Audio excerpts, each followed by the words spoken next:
Have you ever imagined a world made entirely of colorful bricks? A world where everything is built from Lego? The grass is made of tiny green studs. The rivers flow with clear blue bricks that shimmer in the sun. The mountains are tall towers of gray and brown blocks. Everything clicks and connects. You can build anything you can dream of. It is a world of endless fun and imagination, where every day is a new adventure waiting to happen. It's a perfect world for an explorer like me. My name is Alex. I love to explore. I wear a bright red cap and a blue vest with lots of pockets. My pockets are always full of extra Lego bricks, just in case I need to build something new. Today is a special day. I am going to explore Viridian Forest. But this is not just any forest. It is a Lego Viridian Forest. The trees are made from stacks of brown and green bricks. The leaves are flat green plates that hang from the branches. Sunlight peeks through the gaps, making cool patterns on the blocky ground. It is a quiet and beautiful place, and I can't wait to see what secrets it holds inside. As I walked deeper into the forest, I heard a tiny sound. Click, clack, click, clack. It was a friendly sound. I peeked behind a big bush made of dark green bricks. There I saw them. Pokémon! But these were Lego Pokémon. A little Caterpie made of round green and yellow bricks was inching its way up a tree trunk. A Pidgey, with wings made of smooth white plates, was perched on a branch. It chirped a happy, blocky tune. Seeing them made my heart feel so full of joy. This world was even more magical than I had ever imagined. It was a place where two of my favorite things, Pokémon and Lego, came together. I knew my adventure was just beginning. What other Pokémon would I meet? What amazing places would I discover? In Bricklandia, you don't just find things, you can build them too. If I needed a bridge, I could build one. If I needed a shelter, I could create it from the bricks all around me. The whole world was my building set. With a big smile on my face, I pulled a map made of a single flat Lego piece from my pocket. It showed a path leading to a place called the Great Brick Maze. I decided that would be my first destination. I was ready for anything. As I followed the brick path, I heard another sound. It was not a happy sound. It was a sad little squeak. Pikachu. I hurried toward the noise, my feet making soft tapping sounds on the plastic ground. In the center of the clearing sat a Pikachu. This Pikachu was made of bright yellow bricks. Its cheeks were round red studs. Its long ears were made of black pieces. Its long ears were made of yellow pieces. Its lightning bolt tail was made of several yellow bricks clicked together, but one piece was missing from the very tip of its tail. It looked wobbly and incomplete. The poor Pikachu looked very upset. It kept turning around, trying to look at its own tail. It wiggled, but the tail just drooped sadly. A tiny spark flickered from its red cheek studs, but it wasn't a powerful thundershock. It was more like a sad little fizzle. I walked closer slowly, so I wouldn't scare it. "Hi there, little guy," I said in a soft voice. "What's wrong? Did you lose a piece of your tail?" The Pikachu looked up at me with its big, black brick eyes. It nodded its head and let out another sad Pika. I knew I had to help this new friend. I sat down on the grassy green studs next to the Pikachu. I opened my vest pockets and poured out all my extra bricks. I had red ones, blue ones, and green ones. I had big ones and small ones. I searched through my pile looking for a piece that would fit. The Pikachu watched me with great interest. It nudged a few of the bricks with its nose. I found a yellow piece that was the right shape, but it was too big.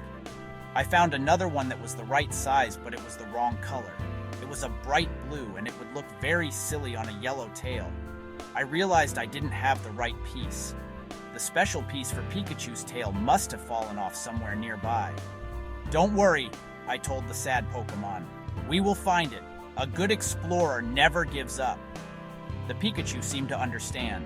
It stood up on its little blocky legs and gave a determined "Pika Pika." Its sad fizzle turned into a slightly bigger spark. It was ready for a mission. Our quest was clear. We had to find the missing Lego piece and fix Pikachu's tail.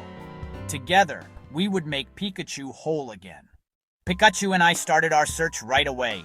We decided to retrace Pikachu's steps. Pikachu pointed its little brick arm toward a stream. The stream was made of translucent blue bricks. Maybe the piece fell in.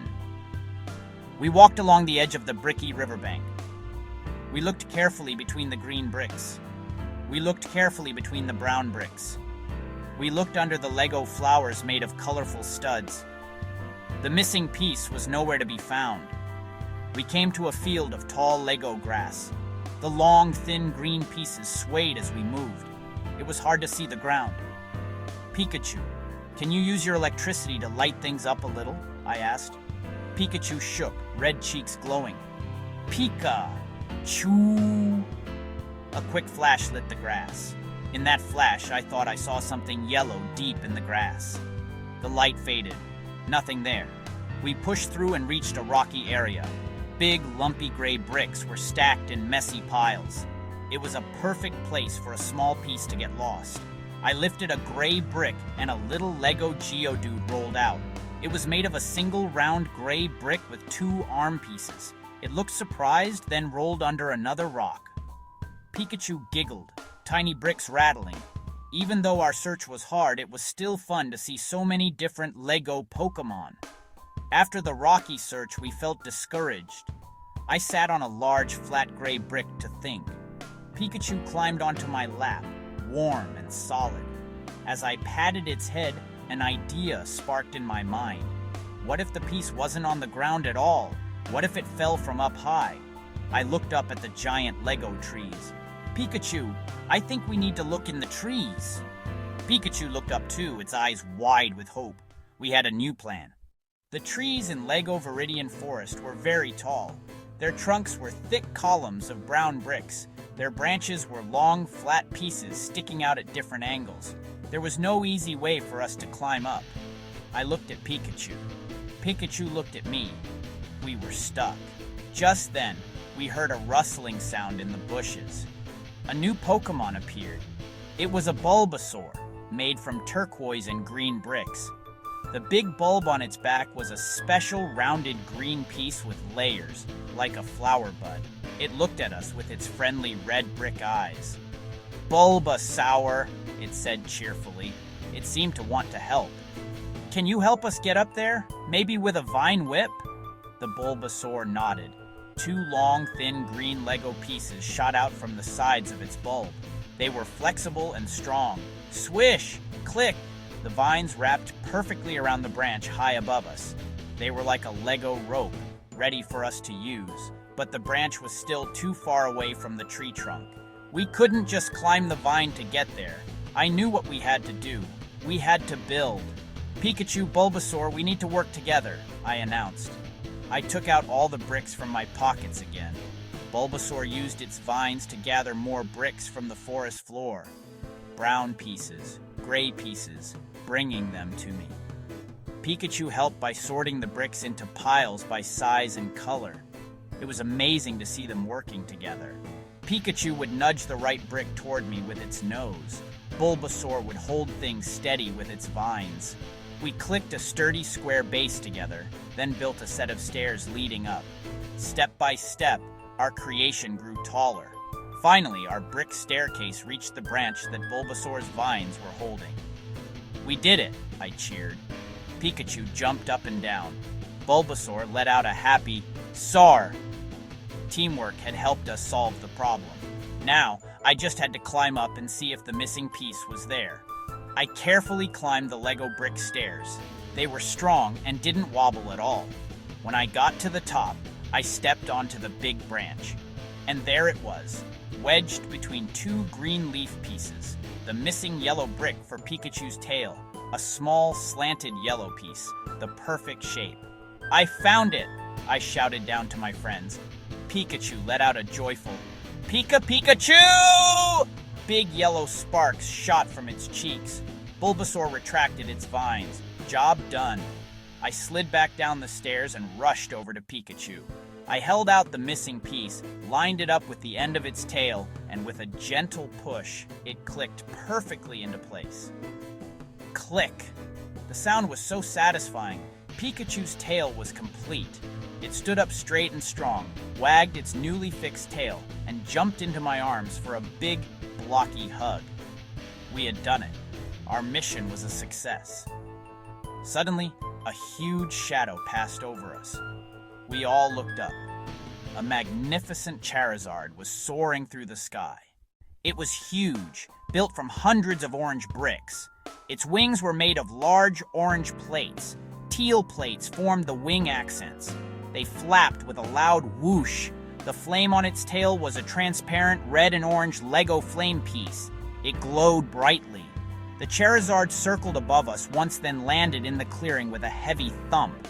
It was so much bigger up close. For a second, I felt a little scared. Was it friendly? The Charizard lowered its big, blocky head, looked at Pikachu, and let out a soft, low rumble. A friendly sound. It nudged Pikachu gently. I realized they must be friends. It looked at me, then at Bulbasaur, and gave a slow, thankful nod. Our new friend, the Charizard, wanted to thank us. It knelt down, offering us a ride. My eyes went wide with excitement. I had never ridden a Charizard before. I climbed onto its broad orange brick back, orange studs under my hand. Pikachu scrambled up behind me, little claws clicking. Bulbasaur waved goodbye with a vine. With a powerful beat of its wings, the Charizard lifted off the ground. We soared into the air. The Lego world looked incredible from up high. Green blocks of canopy, brown trunks below, and a blue brick river snaking through it all. Charizard flew us toward the edge of the forest. I wanted to continue my journey to the Great Brick Maze, but as we got closer, we saw a problem. A very big problem. The path leading out of the forest was completely blocked. A giant Snorlax made of huge blue and cream-colored bricks was fast asleep right in the middle of the road. It was enormous, taking up the whole path. Its belly rose and fell as it snored loudly. The snores sounded like low rumbles, shaking the ground a little. We landed quietly near the sleeping giant. I knew from my Pokémon knowledge that you needed a special Poké-flute to wake up a Snorlax. But this was Bricklandia. There was no Poké-flute here. What could we do? We couldn't push the Snorlax. It was too big and heavy. We didn't want to hurt it either. It was just peacefully sleeping. We needed a clever plan that used our special skills and the world around us. Then, an idea clicked into place, just like a Lego brick. I know, I said. We can't move the Snorlax, so we have to go over it. I pointed to the Snorlax's big, round belly. We can build a ramp. Charizard can fly and gather large pieces from high places. Pikachu is small and quick for tiny bricks, and I'll put it all together. Once again, it was time for teamwork. Our team got to work right away. It was our biggest building challenge yet. Charizard flew off and returned with long, flat plates, placing them carefully. Pikachu gathered hundreds of single-stud bricks and sorted them by color.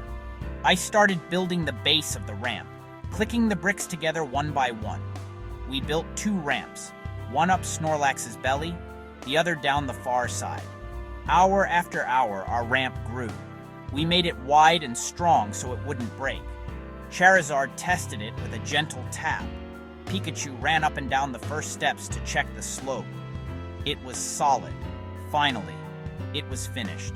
A beautiful, colorful ramp arched over the giant sleeping Snorlax. We had done it. We hadn't disturbed the Snorlax at all. We used our brains and building skills to solve the problem peacefully. I felt so proud of our team.